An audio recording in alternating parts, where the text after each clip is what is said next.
Hello दोस्तों, welcome to पहल academy. पहल अकेडमी के यूट्यूब चैनल पे आप सबका स्वागत है। मैं सुमन सहारण। यहाँ अपनी राजस्थान आर्ट और कल्चर है उसकी क्लासेज चल रही है, सेशन चल रहा है। पिछले 4 दिन में हमने पढ़ा था पूरा जो राजस्थान की महत्वपूर्ण सभ्यताएं, पूरा पाषाण काल, सिंधु सभ्यता काल में राजस्थान कैसा था, प्राक काल में राजस्थान की क्या स्थिति थी। उसके बाद हमने देखा गुहिल वंश, उसके बारे में हमने सब पढ़ लिया, मेवाड़ के जो गुहिल थे। आज का हमारा जो चैप्टर होगा वो होगा मारवाड़ का राठौड़ एवं उससे संबंधित, इस वंश से संबंधित जो भी प्रतापी शासक है वो होगा। तो चलो दोस्तों, आज की क्लास हम स्टार्ट करते हैं। मारवाड़ का राठौड़ वंश पढ़ेंगे अब हम, ठीक है। जिस प्रकार दक्षिणी पश्चिमी राजस्थान के गुहिलों का शासन मेवाड़ और वागड़ प्रांत में हुआ।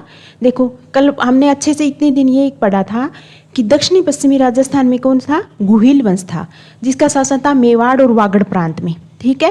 राजस्थान के दक्षिणी पश्चिमी भाग में जिसको वागड़ प्रांत बोलते हैं, या जिसको जहाँ था मेवाड़ का प्रांत बोलते हैं, वहाँ था गुहिलों का शासन। अब हम पढ़ेंगे मारवाड़, वो के उत्तर और पश्चिमी भाग में थे, ठीक है।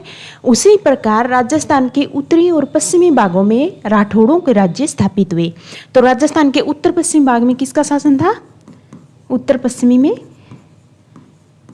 तो ये था राठौड़ों का, राठौड़ वंश का। क्योंकि दोस्तों जनरली राठौड़ वंश है वो जोधपुर और जो बीकानेर का राठौड़ वंश है वो प्रसिद्ध था, ठीक है।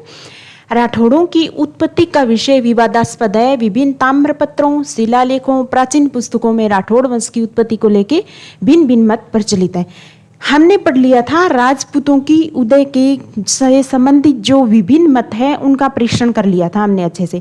ये यहाँ जो बोर्ड के आरबीएससी की जो हम बुक पढ़ रहे हैं उसमें राठौड़ों की उत्पत्ति से संबंधित जो महत्वपूर्ण मत है वो भी दे रखे हैं। वो कहीं भी आपके लिए इंपॉर्टेंट नहीं है, बस एक नज़र में आप लोग इनको देख लो, ठीक है। राठौड़ की उत्पत्ति का विषय विवादास्पद है। विभिन्न ताम्रपत्र, शिलालेख, प्राचीन पुस्तकों में राठौड़ वंश की उत्पत्ति को लेकर भिन्न भिन्न मत प्रतिपादित किए गए हैं। कुछ विद्वानों की मान्यता है कि राठौड़ हिरण्यकश्यप की संतान है। कुछ लोग ये मानते हैं जोधपुर राज्य की ख्यातनाम राजा विश्वउतमान के पुत्र राजा वृद्धबल से पैदा होना लिखा है। दयालदास की ना बीकानेर की ख्यात है जो दयालदास ने इसे सूर्यवंशी माना है। इन्हें ब्राह्मण बल्लराव की संतान बताया है। नैन सिंह ने मारवाड़ के राठौड़ों को कनौज से आने वाली एक शाखा बताया है। ये बाई चांस आपके प्रीलिम्स में आ सकता है कि निम्न में किस विद्वान है उनको मैच कीजिए। तो देखो, जोधपुर राज्य दयालदास ने राठौड़ जो वंश है उसकी उत्पत्ति किससे मानी है, तो सूर्यवंशी मानी है। याद रखना दोस्तों, दयालदास ने मारवाड़ के राठौड़ों को सूर्यवंशी माना है, ठीक है। नैनसिंह जो मोहनोद नैनसिंह है उन्होंने मारवाड़ के राठौड़ों को कनौज से आने वाली शाखा बताया है। तो कनौज से आने वाली शाखा है उससे मारवाड़ के राठौड़ों की उत्पत्ति हुई थी। ये किसने बोला, मोहनोद नैनसिंह ने बताया ये, ठीक है। कर्नल टोड साहब है, उन्होंने कहा है कि राठौड़ों की वंशावलियों के आधार पे इन्होंने भी दयालदास की तरह सूर्यवंशी माना है, ठीक है। इस प्रकार राठौड़ों की उत्पत्ति संबंधी मत पर एक राय नहीं है, किंतु सभी विद्वान इसे दक्षिणी भारत के जो राष्ट्रकूट थे, राष्ट्रकूट का शासन था दक्षिणी भारत में, उससे अवश्य संबंधित करते हैं। तो ये सवाल प्रीलिम्स में आपका कोई भी एग्जाम में आ सकता है कि जो दक्षिणी भारत में राष्ट्रकूट है उससे संबंधित राजस्थान का कौन सा राजवंश संबंधित है, तो कौन सा होगा वो, राठौड़।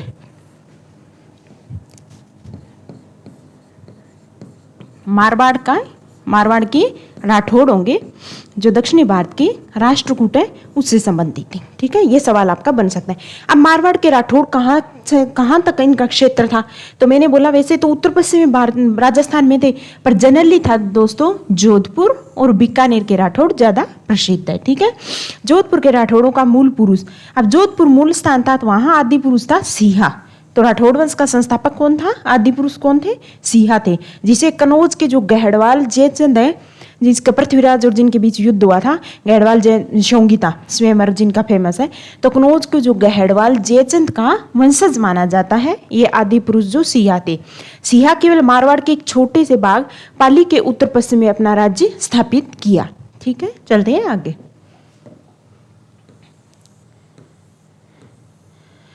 सिंहा ने मारवाड़ में राठौड़ राज्य की स्थापना कर दी मगर उसे व्यवस्थित नहीं कर पाए। तो क्या हुआ सवाल, आपका क्या कि सिंहा जो मारवाड़ के राठौड़ वंश है उसका संस्थापक निम्न में किसे माना जाता है, तो सिंहा को माना जाता है। पर अपाली और आसपास का कुछ क्षेत्र था उन्हीं पर अधिकार कर पाई, ज्यादा उनको व्यवस्थित नहीं कर पाई। ठीक है, अब उनके उसके बाद आता है दोस्तों राव चूड़ा। राव चूड़ा है 1394 से 1423 तक का इनका समय है। ठीक है, अपने साहस और कूटनीति से राव चूड़ा ने मंडोर पर अधिकार कर लिया, मंडोर को राठौड़ों की राजधानी बनाया। सवाल क्या आएगा दोस्तों कि निम्न में किसने मंडोर को राठौड़ों की राजधानी बनाया, तो राव सिंहा हो गया, राव चूड़ा हो गया, कुछ और ऑप्शन दे देंगे। आपको क्लियर याद रखना है कि राव चूड़ा थे जिन्होंने मंडोर को राठौड़ों की राजधानी बनाया था, और मारवाड़ की जो राठौड़ वंश है उसके संस्थापक कौन थे, राव सिंहा। ठीक है, क्लियर। मंडोर पर अधिकार के बाद आसपास के क्षेत्र खाटू, डीडवाना, सांबर, अजमेर, नाडोल आदि पर अधिकार कर लिया। पुंगल के बाटियों द्वारा वह धोखे से 1423 में मारा गया। उसकी पत्नी चांद कंवर ने चांद बावड़ी है जो जोधपुर में स्थित है उसका निर्माण करवाया था। वेरी इंपॉर्टेंट सवाल है, चांद कंवर ने चांद बावड़ी जोधपुर में स्थापित करवाई थी। तो ये सवाल आ सकता है कि चांद बावड़ी कहाँ स्थित है, तो सबसे पहले तो आपको पता होना चाहिए कि चांद बावड़ी जोधपुर में स्थित है। चांद बावड़ी का निर्माण निम्न में किसके द्वारा करवाया गया, तो कुंवर चांद कंवर के माध्यम से। ठीक है, ये याद रखना आप। उसके बाद है राव रणमल। रणमल अपने छोटे भाई, इनके यह याद रखने की जरूरत नहीं है क्योंकि ये कोई नहीं पूछता, जो आएगा मैं वो बता दूंगा आपको। राव रणमल अपने छोटे भाई कान्हा को मारवाड़ का शासक बनाए जाने से नाराज होकर मेवाड़ चला गया। इसने अपनी बहन हंसाबाई का विवाह राणा लाखा से कर दिया था। पीछे हमने पढ़ा था ना मेवाड़ वाला, राणा लाखा से किया, साथ में शर्त रखी कि इनकी जो संतान होगी वही आगे जाके उनके जो उत्तराधिकारी है वो बनेंगी। ठीक है, तो अपनी बहन हंसाबाई का विवाह राणा लाखा से कर दिया। यह विवाह रणमल ने इसी शर्त पर किया था कि हंसाबाई का पुत्र ही लाखा का उत्तराधिकारी होगा। अपने भांजे, फिर इनका जो भांजा था हंसाबाई का पुत्र, वो मोकल था कि मेवाड़ महाराजा बनने पर मेवाड़ प्रशासन में जो रणमल था उसका प्रभाव बढ़ गया, जो मारवाड़ का शासक था। ठीक है, रणमल की 1438 में उसकी प्रेमिका थी बारमली, उसके सहयोग से मेवाड़ी सामंतों द्वारा हत्या कर दी गई। कुछ भी इंपॉर्टेंट इसमें न्यूज नहीं आई आपके लिए। अब पढ़ते हैं राव जोधा, ये इंपॉर्टेंट है। इसका ये जो समय है वो टाइमलाइन आप याद कर लो, 1438 से 1489। राव जोधा मारवाड़ का शासक। राव जोधा मारवाड़ के राव, ये जो रणमल थे उसके पुत्र था। 1438 में चित्तौड़ में रणमल की जैसे हत्या हो गई, उसके बाद उसने जंगलों में रहकर अपनी शक्ति को संगठित किया। 1453 ईस्वी में वह मंडोर जीतने में सफल रहा। जो राजधानी थी ना, राव चूड़ा ने राजधानी बनाई थी जोधपुर, इसकी मारवाड़ का जो राजधानी मंडोर बनाई थी राव चूड़ा, उसको मंडोर जीतने में सफल है। उसने मेवाड़ से सुलह करने के लिए अपनी पुत्री का विवाह मेवाड़ी जो राजकुमार था रायमल उससे कर दिया, जिसे मेवाड़ मारवाड़ संबंध वापस मधुर हो गए। 1459 में जोधपुर नगर बसाया और उसे अपनी राजधानी बनाई। हमेशा याद रखना दोस्तों, जोधपुर, दुर्ग, नगर ये आते ही रहते हैं। तो जोधपुर नगर निम्न में किसने बसाया, राव जोधा ने। नंबर 1 तो ये याद रखना, ये तो चलो आपको याद रह जाएगा क्योंकि जोधा ने अपने नाम पर जोधपुर और बीका ने अपने नाम पर बीकानेर बसाया। पर कब, तो ये साल याद रखना जरूरी है आपको, 1459 ईस्वी में। ठीक है, और इसको फिर अपनी राजधानी बना लिया राव जोधा ने। राव जोधा ने नई राजधानी को सुरक्षित रखने के लिए चिड़िया टूंक पहाड़ी, ये देखो चिड़िया टूंक की पहाड़ी है, उस पर क्या किया, एक दुर्ग बनाया जिसे मेहरानगढ़ का दुर्ग कहती है दोस्तों। ठीक है, तो चिड़िया टूंक नंबर सवाल एक ये बनेगा, कौन सी पहाड़ी पर मेहरानगढ़ का दुर्ग बनाया गया, तो चिड़िया टूंक पहाड़ी पर। ठीक है दोस्तों, यहाँ ये आएगा कि मेहरानगढ़ के दुर्ग का निर्माण निम्न में किस शासक द्वारा किया गया, तो वो होगा आपका राव जोधा। राव जोधा के द्वारा चिड़िया टूंक की पहाड़ी पर के मेहरानगढ़ के दुर्ग का निर्माण किया गया। ये मेहरानगढ़ का दुर्ग जो आपने राजस्थान की 6 किले शामिल है उसमें भी एक शामिल है। ठीक है, राव जोधा ने दिल्ली के सुल्तान बहलोल लोधी की एक सेना को परास्त करके प्रतिष्ठा प्राप्त की। डॉक्टर गौरीशंकर हीराचंद ओझा राव जोधा को जोधपुर का प्रथम प्रतापी शासक मानते हैं। इसमें कुछ भी इंपॉर्टेंट नहीं है, यही है कि चिड़िया टूंक की पहाड़ी पर मेहरानगढ़ के दुर्ग का निर्माण राव जोधा द्वारा करवाया गया।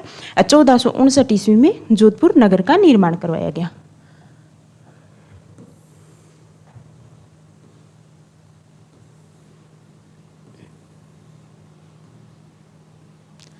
अब पढ़ते हैं दोस्तों, वेरी इंपॉर्टेंट, जो मारवाड़ के राठौड़ों में मेहरानगढ़ का दुर्ग शायद यूनेस्को में शामिल नहीं है, क्लियर कल बताऊंगी मैं आपको, अभी मैं खुद क्लियर नहीं हूँ तो इस बारे में मैं आपको क्लियर करूंगी, ठीक है।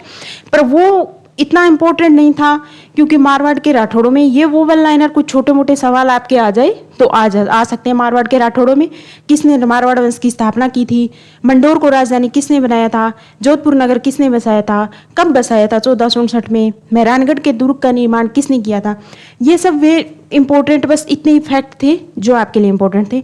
पर राव मालदेव जो मारवाड़ का शासक था राठौड़ वंश का, ये वेरी इंपॉर्टेंट सवाल है। इसकी इंपॉर्टेंस इसलिए दोस्तों कि 2013 में, शायद 2016 में या 13 में, मुझे एग्जैक्ट याद नहीं है, पर ये आया था राव मालदेव और हुमायूं, आरएस मेंस में ये सवाल आया था 10 मार्क्स का कि राव मालदेव और हुमायूं के जो संबंध थे उनका बारे में बताइए या उनका वर्णन कीजिए। तो सोचो कितना इंपॉर्टेंट है राव मालदेव, ठीक है। इनका टाइमलाइन है दोस्तों 1531 से 1562 ईस्वी। राव मालदेव ने खानवा के युद्ध में राणा सांगा की ओर से भाग लिया था। देखो ये आ गया एक तो आपका, ये सवाल बनता है कि राव मालदेव खानवा के युद्ध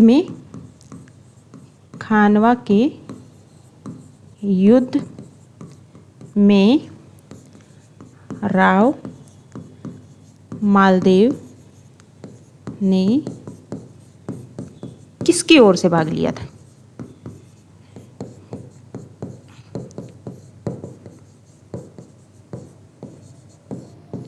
तो क्लियर है भाई, किसकी ओर से, राणा, क्योंकि राणा सांगा और बाबर के बीच हुआ था, सबको पता है ये तो राणा सांगा का साथ दिया था राव मालदेव ने, ठीक है। क्योंकि बीकानेर के कल किस शासक ने राणा सांगा का साथ दिया था या नहीं दिया था, खानवा का युद्ध वेरी इंपॉर्टेंट है, तो उसमें ये तो यहाँ याद रखो कि राव मालदेव ने भैया राणा सांगा की ओर से भाग लिया था, ठीक है। यद्यपि खानवा के युद्ध के समय मारवाड़ का शासक इसका पिता राव गांगा था, मारवाड़ के शासक उस राव गांगा थे, ठीक है। उसने 1532 ईस्वी में बहादुर शाह के मेवाड़ पर आक्रमण के दौरान राणा विक्रमादित्य की सहायता की। 1536 में राव मालदेव ने जैसलमेर के राव लूणकर्ण की पुत्री उमादे से विवाह किया। ये रूठी रानी है ना, जो रूठी रानी के नाम से फेमस है, ये उमादे थी, ठीक है, जो इतिहास में रूठी रानी के नाम से प्रसिद्ध हुई। तो रूठी रानी के नाम से इतिहास में कौन सी रानी प्रसिद्ध हुई, उमादे, ठीक है, जिसका विवाह राव मालदेव के साथ हुआ था और जैसलमेर के जो राव लूणकर्ण थे उनकी पुत्री थी ये उमादे, जो इतिहास में रूठी रानी के नाम से प्रसिद्ध हुई। इस घटना का कारण क्या है, ये देखो दोस्तों कि मालदेव का ससुर व उमादे का पिता राव लूणकर्ण था, तो मालदेव की हत्या करवाना चाहते थे। इसकी सूचना किसको, उमादे को मिल गई थी, तो उमादे क्या है उसको छोड़ के और चली गई थी, ठीक है। तो ये बोलते हैं इतिहास में, बाकी और बहुत सारे रीजन देते हैं इसके। इस घटना के बाद मालदेव उमादे के संबंध बिगड़ गए। वह रूठ के कहाँ गई थी दोस्तों, अजमेर के तारागढ़ में, और इतिहास में रूठी रानी के नाम से प्रसिद्ध हो गई। मालदेव ने मेड़ता के वीरमदेव और बीकानेर के राव जयसिंह पर आक्रमण कर 1542 ईस्वी में उनके राज्यों पर अधिकार कर लिया। मेड़ता को वीरमदेव थे उसमें, उनके पड़ोसी राज्य थे, उन सबको जीत लिया था, ठीक है। वीरमदेव राव जैसी शेरशाह की शरण में चले गया। वहां दिल्ली सुल्तान उस टाइम कौन था, शेरशाह थे, ठीक है, दिल्ली सल्तनत पर शरण में लोधी। तो 1539 में शेरशाह के हाथों पराजित होकर हुमायूं दर बदर भटक रहा था, तो मालदेव ने हुमायूं को सहायता का संदेश भेजा, क्योंकि मालदेव जानता था कि हुमायूं की पूर्ण पराजय के बाद शेरशाह का अगला शिकार स्वयं मालदेव होगा। तो जब हुमायूं कनौज के युद्ध में इनमें पूरी तरह से हार गया था शेरशाह के हाथों, तो फिर क्या है कि हुमायूं ने मालदेव से ये बोला भी भाई तू मेरे को, क्योंकि उस टाइम देखे तो जो मारवाड़ का शक्तिशाली शासक था वो मालदेव थे, तो मालदेव से बोला भी मेरे को सहायता दे, सैनिक सहायता दे, पर उस टाइम समय का फायदा नहीं उठाया और मालदेव ने सहायता देने से इनकार कर दिया। परंतु उसके बाद जैसे कनौज के युद्ध के बाद, चौसा के युद्ध के बाद ये हार गया था हुमायूं, उस कुछ समय बाद फिर मालदेव ने क्या है उसको सहायता किया, संदेश भेजा और उसकी सहायता भी की। आगे जाके हुमायूं फिर से वो मुगल साम्राज्य उसका सम्राट बना था, ठीक है। तो ये कुछ नहीं खाली कहानी है जो आपको लिखनी थी कि हुमायूं और मालदेव के बीच जो संबंध थे वो यही बताने थे, यही संबंध थे। भी ये हुआ, पहले शेरशाह आया, शेरशाह ने कनौज के चौसा के युद्ध, कनौज के युद्ध में हुमायूं को बुरी तरह हरा दिया। हुमायूं क्या है कि इधर उधर भटक, इधर मालदेव के भी संबंध क्या है कि आगे पढ़ेंगे हम कि जो गिरी सुमेल का युद्ध हुआ था उसमें शेरशाह के साथ मालदेव के संबंध भी, जैसे पहले तो उसने मना कर दिया था, पर जैसे गिरी सुमेल का युद्ध हुआ उसमें मालदेव और उस शेरशाह सूरी के बीच हुआ था, जिसमें दोनों के संबंध, जिसमें मालदेव की पराजय हो गई थी। जब फिर क्या है, मालदेव ने हुमायूं से सहायता मांगी थी, हुमायूं को सहायता करने का वादा किया था। यही हुमायूं और शेरशाह के बीच आपके वो मालदेव के बीच संबंध है, ठीक है। 1543-44, ये तो कोई काम की बात नहीं थी दोस्तों। 1543-44 ईस्वी में मालदेव को शेरशाह सूरी के आक्रमण का सामना करना पड़ा। 44 मानते जनरली। शेरशाह की दुर्दता ने मालदेव और उसके सेनापतियों के बीच अविश्वास उत्पन्न कर दिया, जिसे मालदेव ने मैदान छोड़ दिया, मगर उसके सेनापति जेता और कुप्पा थे। ये कौन से युद्ध में संबंधित थे? तो ये थे आपके गिरी सुमेल के युद्ध से संबंधित। जनवरी 1544 में गिरी सुमेल में शेरशाह से युद्ध किया, वीर गति को प्राप्त हुए। उनकी वीरता से प्रभावित होकर शेरशाह को कहना पड़ा कि एक मुट्ठी भर बाजरे के लिए मैं हिंदुस्तान की बादशाह खो देता। तो इसमें 3 सवाल बन सकते हैं दोस्तों। सबसे पहले तो गिरी सुमेल का युद्ध किस किस के बीच हुआ था? तो आपको पता है कि मारवाड़ के शासक मालदेव और शेरशाह सूरी के बीच हुआ था। जेता और कुप्पा निम्न में किस युद्ध से संबंधित थे, शहीद हुए थे? तो ये थे आपके गिरी सुमेल के युद्ध में, ठीक है। और शेरशाह ने किस युद्ध में कहा था कि एक मुट्ठी भर बाजरे के लिए मैं हिंदुस्तान की बादशाह खो देता? तो गिरी सुमेल के युद्ध में, ठीक है। शेरशाह की मृत्यु के बाद मालदेव ने जोधपुर, पोखरण, फलोदी, बाड़मेर, कोटड़ा, जालौर, मेड़ता, जो आसपास का क्षेत्र था, सब पर अधिकार कर लिया। 1562 में मालदेव की मृत्यु हुई। ओके,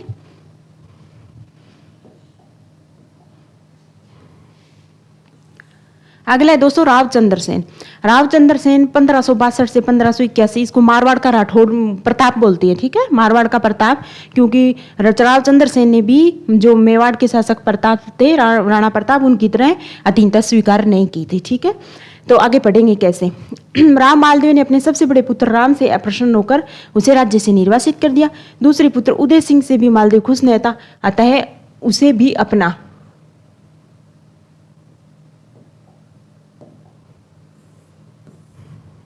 उत्तराधिकारी नहीं बनाया। अंततः चंद्रसेन मालदेव को उत्तराधिकारी बना, जो उसका तीसरा पुत्र था। चंद्रसेन को अपने 2 बड़े भाई राम और उदय सिंह के विरोध का सामना करना पड़ा, ठीक है। 1564 में राम जो थे बड़ा था, उससे सहायता लेने अकबर की शरण में गया। अकबर ने हुसैन कुली खां के नेतृत्व में सेना बेचकर जोधपुर पर अधिकार कर लिया। जोधपुर पर अधिकार हो गया था, क्योंकि अब हुमायूं, मालदेव और हुमायूं के संबंध थे। हुमायूं के बाद हम सबको पता है कि जो मुगल सम्राट बना था वो अकबर बना था। तो इधर अकबर आ गया था दिल्ली में। अकबर ने हुसैन कुली खां के नेतृत्व में सेना बेच के जोधपुर पर अधिकार कर लिए। कोई इंपॉर्टेंट न्यूज़ नहीं है दोस्तों, ये वेरी इंपॉर्टेंट है। देखो 1570 में हुआ था, अकबर को नागौर का एक दरबार लगाया था, ठीक है।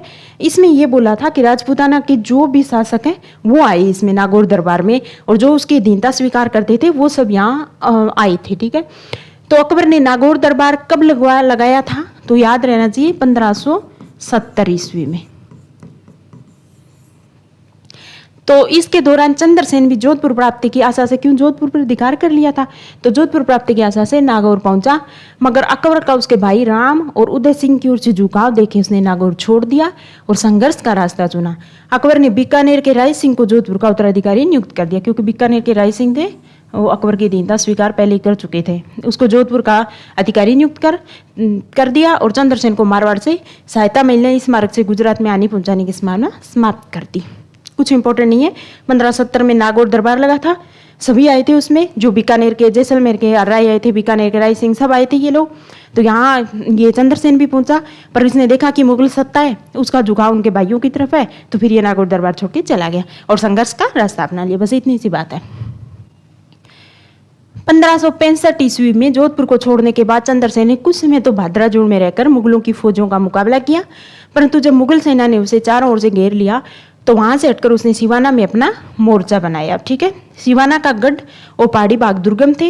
वहां जब चंद्रसेन का पता नहीं लगा तो मुगल अधिकारियों ने उसके समर्थकों को समाप्त करने का प्रयत्न किया। रावल सुखराज, सुजा, देवीदास चंद्रसेन के साथी थे। ये थोड़ा ध्यान दे देना, क्यों पता, क्या पता बोर्ड में हो तो कहीं आ भी जाए। रावल सुखराज थे, सुजा थे और देवीदास थे, ये चंद्रसेन के कौन थे, सहयोगी थे। मुगल सेनाओं ने इन्हें भी जगह जगह खूब खदेड़ा। इसके बाद चंद्रसेन के विरुद्ध सिवाना में मुगल शक्ति लगा दी, जिसे तंग आकर वह रामपुरा के पहाड़ों में चला गया।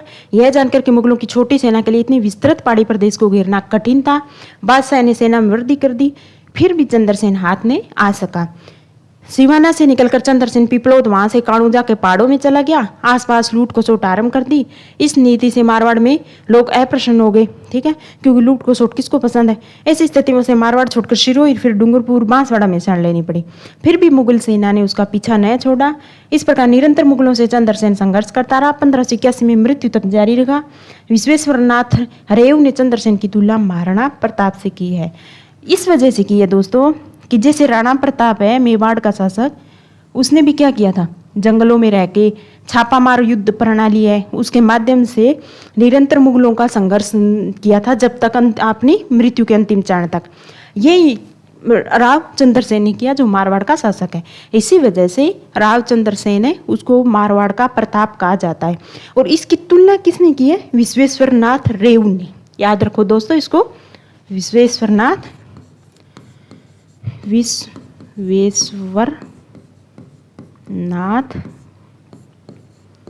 रेव किसकी तुलना की, चंद्रसेन जो मारवाड़ का शासक है, इसकी तुलना प्रताप से की, क्योंकि ये मैंने आपको बता दिया।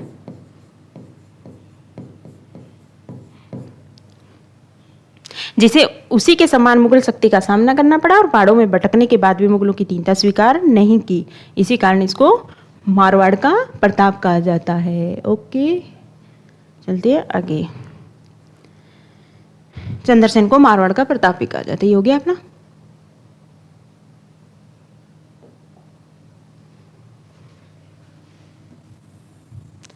अब अगला है दोस्तों मोटा राजा उदय सिंह। इसकी टाइमलाइन याद करने की बिल्कुल जरूरत नहीं है। 1581 से 1583 के मध्य मारवाड़ खालसा, सीधे खालसा मतलब जो सीधा केंद्र के अधीन हो जाता था, जो भूमि राज्य वो खालसा था। तो यहाँ 81 से 83 के मध्य मारवाड़ खालसा रहा। 1583 में अकबर ने उदय सिंह को मुगल अधीनता में जोधपुर का शासक नियुक्त कर दिया। उदय सिंह को, यह चंद्रसेन का भाई था, जो अभी थे भाई जो अकबर से मिलने गया था वो। उदय सिंह ने 1587 में अपनी पुत्री जोधा का विवाह जहांगीर के साथ कर दिया। देखो दोस्तों, वैसे तो इतिहास में अपन जोधा बाई अकबर के साथ देखते हैं, पर ये देखो यहाँ ये दे रखा है, पर हमको बिल्कुल विवाद में नहीं घुसना। उदय सिंह ने अपनी पुत्री जोधाबाई, जिसको जगत गुसाई भी कहते हैं, उसका विवाह जहांगीर से कर दिया। खुर्रम जहांगीर की इसी पत्नी से उत्पन्न पुत्र था। खुर्रम जो आगे जाके शाहजहां के नाम से मुगल बादशाह बना वो। इस विवाह के अवसर पर उदय सिंह को हजार का मनसबदार दिया गया। बिल्कुल काम की बात नहीं है कुछ भी। महाराजा जसवंत सिंह प्रथम ये काम का था। इनकी टाइमलाइन है 1638 से 1678 ईस्वी। जसवंत सिंह का जन्म 1626 में बुरहानपुर में हुआ था। याद कर लेना दोस्तों, ये कई बार पूछ लेते हैं। जसवंत सिंह है, उनका जन्म कहाँ हुआ था, बुरहानपुर में 1626 में। अपने पिता गज सिंह के स्वर्गवास के समय जसवंत सिंह अपने विवाह हेतु बूंदी में था। गज सिंह की मृत्यु का समाचार प्राप्त होते ही बादशाह शाहजहां के द्वारा उसे आगरा पहुंचने का निमंत्रण भी मिला। वहां पहुंचने पर शाही तौर से उसे टिक्का दिया गया, खिलत जड़ाऊ जमदार आदि वस्तुओं से सम्मानित किया गया। इसी अवसर पर उसे राजा का खिताब और 4 दर्जा सवार का मनसब प्रदान किया। ठीक है, राजा जसवंत सिंह, जब भी बोलते हैं ना हम लोग राजा जसवंत सिंह, महाराजा जसवंत सिंह, तो वो उपाधि दी थी शाहजहां ने। चूंकि उसमें उसकी आयु थी 11 वर्ष, बादशाह ने अशोक ठाकुर राज सिंह कुंपावत को 1400 सवार का मनसब देकर जोधपुर राज्य का मंत्री नियुक्त किया। तो जोधपुर राज्य का मंत्री शाहजहां ने किसको नियुक्त किया था, आसोपा के ठाकुर थे राज सिंह कुंपावत ने। ठीक है, 1645 ईस्वी में से आगरा का प्रबंधन सौंपा गया। 1648 में कंधार अभियान पर भेजा। ये आ सकता है 1648 में कंधार अभियान पर निम्न में किससे भेजा गया था, तो महाराजा जसवंत सिंह को। कब, 1648 में। और 1645 में क्या दिया, आगरा का प्रबंधन सौंपा गया था। ये टाइम याद रखना, 45 में आगरा, 48 में कंधार अभियान। ठीक है, उत्तराधिकारी युद्ध हुआ था 1657-58 में। उसमें औरंगजेब के विरुद्ध धर्मत के युद्ध में दारा का साथ दे दिया। यहाँ गलती हो गई, सबको पता है दोस्तों। देखो धर्मत का युद्ध कब हुआ, 1657-58 में हुआ। इस 57-58 में शाहजहां तक तो इसके संबंध महाराजा जसवंत सिंह के शाहजहां तक संबंध थे, वो तो बहुत अच्छे थे। पर जैसे ही शाहजहां मुगल सम्राट है बादशाह, उसकी मृत्यु हुई, उसके बाद उसके बेटों के बीच में उत्तराधिकारी युद्ध शुरू हो गया। 1657-58 में ये युद्ध हुआ, धर्मत का युद्ध। इसमें औरंगजेब और दारा थे, दोनों शाहजहां के जो बेटे थे उनके बीच हुआ था। तो महाराजा जसवंत सिंह ने किसका साथ दिया? दारा का साथ दे दिया, और बाद में भी महाराजा बादशाह कौन बना? औरंगजेब बन गया। तो मुगलों के साथ इनके संबंध थोड़े खराब हो गए। लेकिन कासिम खां के विश्वासघात के कारण दारा की पराजय हुई, जसवंत सिंह को फिर वापस जोधपुर लौटना पड़ा। ठीक है,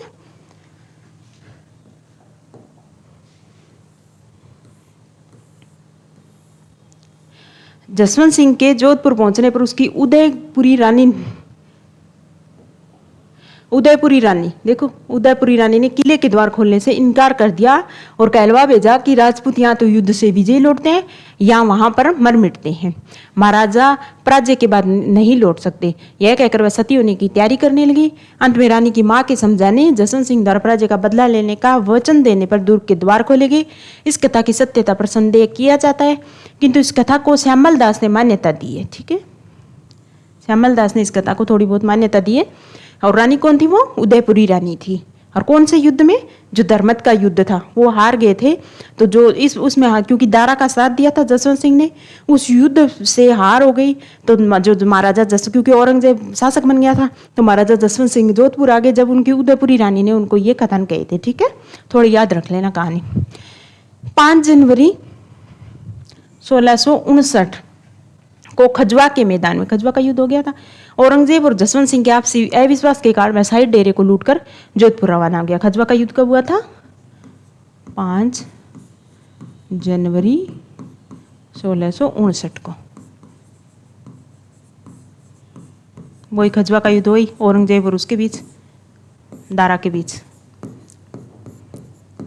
औरंगजेब वह दारा के बीच, जिसमें औरंगजेब की विजय हो गई तो पूरी तरह से जोधपुर आ गया।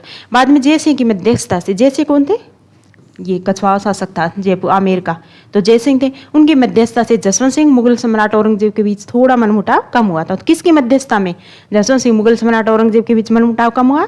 तो जय सिंह की। ठीक है, फलतः उसका मनसा पुनः बहाल कर 1659 में उसे गुजरात का सूबेदार बनाया। देखो दोस्तों, ये याद रखना कि औरंगजेब ने जसवंत सिंह को गुजरात का सूबेदार कब बनाया? 1659 में। 1662 में जसवंत सिंह को मराठों के विरुद्ध शाहिस्तां खां की सहायता करने के लिए दक्षिणी भेजा गया। तो दक्षिणी अभियान पर जसवंत सिंह को कहाँ भेजा? मराठा के विरुद्ध जो मुगल शाहिस्तां खां गया था, जो सेनापति था, उनकी सहायता के लिए। तो 1662 ईस्वी में, परंतु वहाँ शिवाजी के विरुद्ध कोई खास सफलता नहीं मिली। 1673 में जसवंत सिंह को काबुल भेजा गया। काबुल कब भेजा दोस्तों? 1673 में। बाद में उसे जमरूद में रहने का आदेश दिया। वहीं 1678 को उसकी मृत्यु की। तो जो जसवंत सिंह थे मारवाड़ के शासक, उसकी मृत्यु कहाँ हुई थी दोस्तों? जमरूद में। याद रखना, ये सवाल आता है कई बार, जमरूद में। और कब हुई थी? 1678 में। 1678 में जमरूद में महाराजा जसवंत सिंह है, उसकी मृत्यु हो गई थी। ये एकदम क्लियर याद रखना आप लोग। जसवंत सिंह विद्वानों का आश्रयदाता था दोस्तों। उसके समय के विद्वानों में सूरती मिश्र है ना फेमस, नरहरिदास और नवीन कवि बनारसीदास आदि प्रसिद्ध है। तो सूरत सिंह, नरहरिदास, नवीन कवि, बनारसीदास, ये कौन किसके शासनकाल में थे? तो ये जोधपुर महाराजा जसवंत सिंह के प्रसिद्ध विद्वान थे। मोहनोत नैन सिंह का कौन था? मंत्री था। मोहनोत नैन सिंह ने नैनसिरी ख्यात मारवाड़ परगना विगत लिखी थी। नैनसिरी ख्यात वह मारवाड़ परगना। तो आपका सवाल क्या आएगा? मारवाड़ परगना विगत का रचयिता कौन है? यहाँ हो सकता है मेंस में 2 नंबर का भी आ जाए। मारवाड़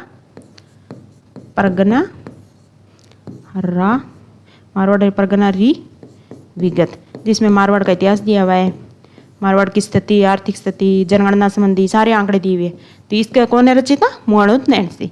और नैनसिरी ख्यात में क्या है? मारवाड़ का जो इतिहास है, राजाओं का इतिहास, वो वर्णन किया हुआ है उसमें। ठीक है, ये हो गया आपका महाराजा जसवंत सिंह। देखो दोस्तों, ये थे अपने मारवाड़ की जो जोधपुर के जो थे ना राठौड़ वंश। मैंने आपको बताया कि मारवाड़ का जो राठौड़ वंश कहाँ का था, मारवाड़ का। उसमें फेमस जोधपुर प्लस बीकानेर के जो राठौड़ थे वो ज़्यादा प्रसिद्ध थे। वैसे तो राजस्थान के उत्तर पश्चिमी भाग है उसमें राठौड़ वंश था, पर ज़्यादा जो फेमस थे वो थे अपने मारवाड़ यानी जोधपुर के और बीकानेर के राठौड़ वंश। ठीक है, जोधपुर का हमने कर लिया। अब बढ़ते बीकानेर का राठौड़ वंश, इसके वंश के प्रतापी शासक, इसका अध्ययन करेंगे। बीकानेर में राव बीका थे, इनका टाइमलाइन याद कर लो दोस्तों, 1465 से 1504 ईस्वी। बीका मारवाड़ के शासक जो थे ना, मारवाड़ के शासक जोधा, राव जोधा, जिसने उन्हें जोधपुर की स्थापना की थी, मेहरानगढ़ का दुर्ग बनाया था, उनका पुत्र था दोस्तों। अपने पिता के द्वारा व्यंग्य किए जाने पर 1465 में, याद रखो 1465 में जांगल प्रदेश में आ गया। जांगल प्रदेश कौन था दोस्तों, बीकानेर और नागौर आपका जांगल प्रदेश कहलाता है। तो जांगल प्रदेश बीकानेर नागौर में आ गया 1465 में। किंवदंती है कि करणी माता की कृपा से उसे नवीन राज्य स्थापित करने में सहायता मिली। एक दूसरी मान्यता के अनुसार जांगल प्रदेश को राव बीका व जाट सरदार नर्रा ने मिलकर जीता। बीकानेर यानी बीका और नर्रा, तो बीकानेर हो गया, दोनों के नाम पर इसे बीकानेर कहा गया। भाटी, चौहान, खिंची, कायम खान आदि स्थानीय शक्तियों की फूट का लाभ उठाकर उसने अपने गांव पर अधिकार कर लिया। पुंगल के राव शेखा की पुत्री सेवा कर उसे अपनी स्थिति को मजबूत किया।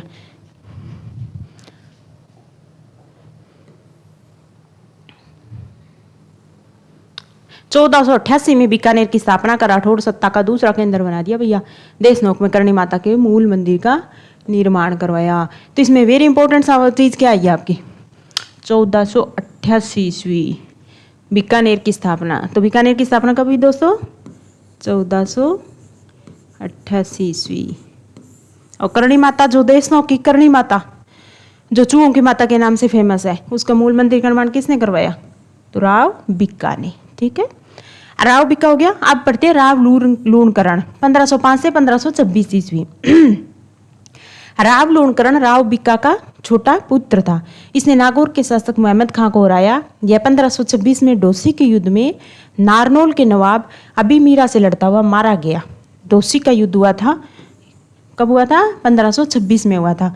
नारनौल के नवाब थे कोई अबी मीरा और इस राव लूणकरण जो बीकानेर का शासक था उनके बीच हुआ था। बिठू सूजा ने अपने ग्रंथ राव जय सिरोछंद में इसे कलयुग का कर्ण कहा है। देखो नंबर 1 तो कि राव जय सिरोछंद रचना किसकी है, राव, इसमें जयसी का वर्णन है पर बीच में क्या है उसके पिता का भी वर्णन कर दिया। राव जय सिरोछंद किसका है दोस्तों, बिठू सूजा की रचना है, याद कर लो पक्के से, बिठू सूजा इसकी रचना है। इस राव जय सिरोछंद जो बिठू सूजे की रचना है उसमें कलयुग का कर्ण निम्न में किसे कहा गया है, तो कलयुग का कर्ण जो बिठू सूजा है उन्होंने राव लूणकरण को कहा है जो बीकानेर के राठौड़ वंश का शासक था। ठीक है, करमचंद्र वंशोत्कीर्तन काव्यम नामक ग्रंथ में इसकी दानशीलता की तुलना कर्ण से की है। जब भी तो कलयुग का कर्ण का है ना, तो दानशीलता की तुलना कर्ण से कौन सा ग्रंथ में की है, तो करमचंद्र वंशोत्कीर्तन काव्य इस ग्रंथ में की है। लूणकरण स्थल झील का निर्माता भी इसे स्वीकार किया जाता है। राव लूणकरण, तो लूणकरण ने अपने नाम पर एक लूणकरण स्थल झील बना दी। बस इतना याद रखना है कि यह झील बीकानेर में है। उसके बाद आता है राव जयसी 1526 से 1541 ईस्वी। जयसी ने 1534 में काबुल के मुगल शासक कामरान, ये बाबर का भाई था, बाबर का बेटा हुमायूं का भाई था, को पराजित किया। तो राव जयसी ने काबुल के मुगल शासक कामरान ने जो हुमायूं का भाई को पराजित किया। इस युद्ध का वर्णन बिठू सूजा ने राव जय सिरोछंद ने अपने ग्रंथ राव जय सिरोछंद में किया है। इसने बीकानेर पर मालदेव के आक्रमण के दौरान अपने मंत्री नागराज को शेर से सहायता प्राप्त करने भेजा, मगर सहायता आने से पूर्व 1541 में साहिबा कह दो या पाहिबा कह दो, जोधपुर में है जो, इस युद्ध में राव जयसी मालदेव की सेना से लड़ता हुआ वीर गति को प्राप्त हो गया। तो आपको क्या सवाल बनेगा दोस्तों कि साहिबा का युद्ध या जनरली जिसको पहिबा का युद्ध कहते हैं वो कब हुआ था, 1541 ईस्वी में हुआ था।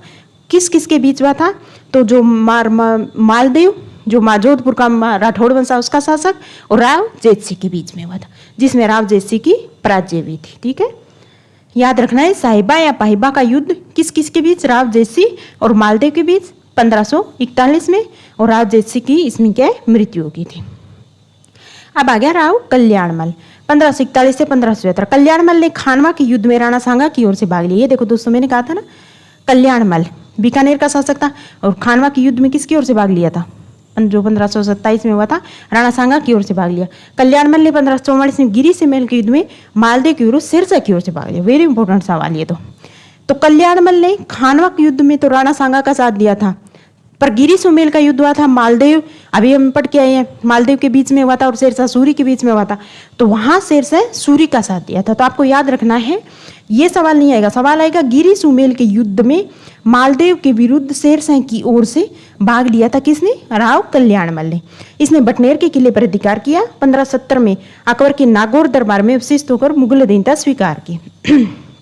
नागौर दरबार लगाया जिसमें चंद्रसेन गया था, आ गया था वापस नाराज होके, वही नागौर दरबार। उसमें बीकानेर की ओर से राव कल्याणमल ने मुगलों की अधीनता स्वीकार कर ली। कल्याणमल मुगल अधीनता स्वीकार करने वाला पहला राठौड़ शासक था।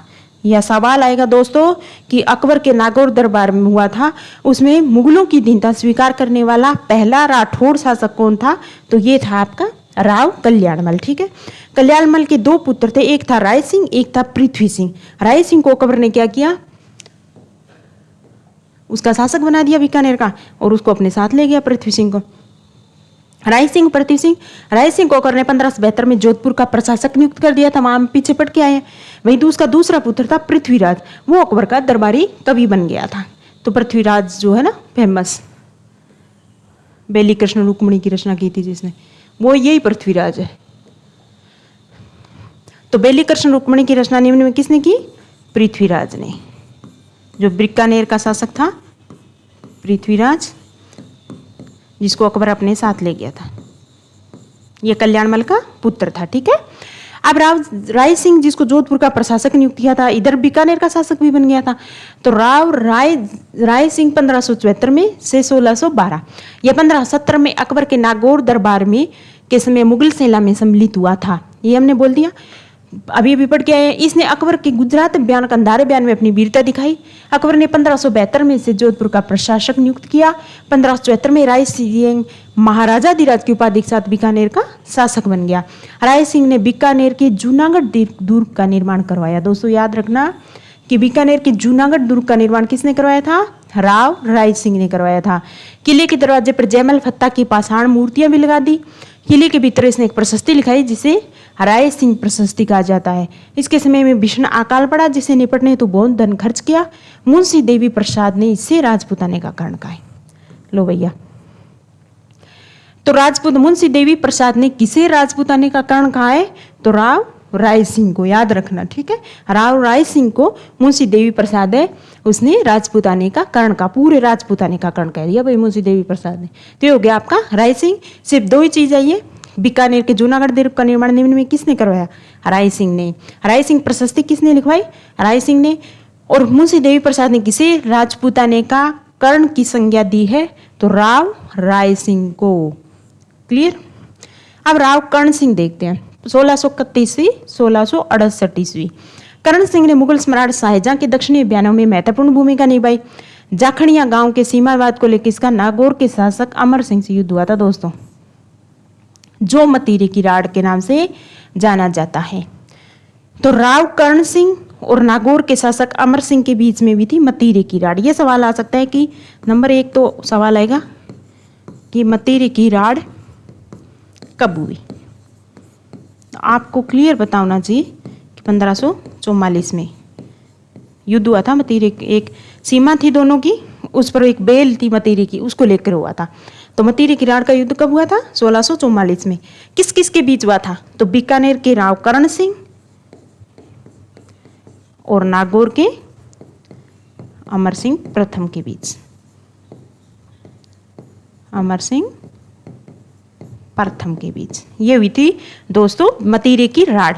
मुगल उत्तराधिकार युद्ध के समय कर्ण सिंह थे वो तटस्थ रहे, मगर युद्ध में औरंगजेब का पलड़ा भारी देखकर अपने पुत्र पदम सिंह केसर सिंह को औरंगजेब की सहायता भेजा। औरंगजेब के शासक बनने के उपरांत वह उसकी सेवा में चला गया। चिंतामणि भट्ट के ग्रंथ सुख सप्तति में कर्ण सिंह को जांगलधर बादशाह कहा गया। सूक्त सप्तशती है, उसमें जांगलधर बादशाह की संज्ञा किसको दी गई है, तो दोस्तों राव करण सिंह को दी गई है। यह सूक्त सप्तशती ग्रंथ किसका है? तो चिंतामणि भट्ट का ग्रंथ है, ठीक है। जंगलधर बादशाह, जंगलधर यानी पूरा बीकानेर नागौर का बादशाह है ये तो, और वहां राजपूताने का कर्ण कह दिया मुंशी देवी प्रसाद ने राव राय सिंह को, और राव कर्ण सिंह को चिंतामणि भट्ट के ग्रंथ सुख सप्तशती में जंगलधर बादशाह उसकी उपाधि प्रदान की, ठीक है। कर्ण सिंह ने साहित्य कल्पद्रुम और उसके दरबारी विद्वान गंगानंद मैथिल ने कर्णभूषण काव्य डाकिनी नामक ग्रंथ लिखे। याद कर लो दोस्तों, साहित्य कल्पद्रुम खुद लिखा था इसने। साहित्य कल्पद्रुम के रचयिता कौन है निम्न में से? राव कर्ण सिंह। साहित्य, ये खुद विद्वान था, तो साहित्य कल्पद्रुम के रचयिता निम्न में कौन है? राव कर्ण सिंह, ठीक है। और दरबारी विद्वान गंगानंद मैथिल ने कर्णभूषण काव्य डाकिनी, तो ऐसे आ जाए कर्णभूषण काव्य डाकिनी नामक ग्रंथ है, इसके रचयिता निम्न में कौन है? तो आपको पता होना चाहिए गंगानंद मैथिल, जो राव कर्ण सिंह बीकानेर के जो राठौड़ वंश है उसके दरबार में एक दरबारी थे, विद्वान थे गंगानंद मैथिल। उन्होंने कर्णभूषण काव्य डाकिनी नामक ग्रंथ की रचना की थी। ओके दोस्तों, आज की क्लास में इतना ही। कल हम पढ़ेंगे शाकंभरी के चौहान वंश, उससे संबंधित जो भी है वो सब हम अच्छे से कल अध्ययन करेंगे, क्योंकि आज की क्लास में इतना इनफ है। आज अपने मारवाड़ का राठौड़ पढ़ लिया, वंश पढ़ लिया, जिसमें जोधपुर का और बीकानेर का अलग अलग करके अध्ययन कर लिया। आई होप आपको क्लास समझ में आई होगी। उसमें कुछ ही नहीं, खाली आपको ये याद करना है कि कौन कौन से फैक्ट आए उनको अच्छे से फैक्ट याद कर लो बस। और कुछ बिराय ये है, राजपूताने का कांड किसने कहा था? मुंशी देवी प्रसाद ने कहा था। ऐसे क्रोनोलॉजी अगर आपके दिमाग में रहेगी एक स्टोरी टाइप, तो बहुत लंबे समय तक आपकी चीज़ें याद रहेगी। ओके दोस्तों, कल फिर मिलते हैं एक नए क्लास के साथ। Thank you.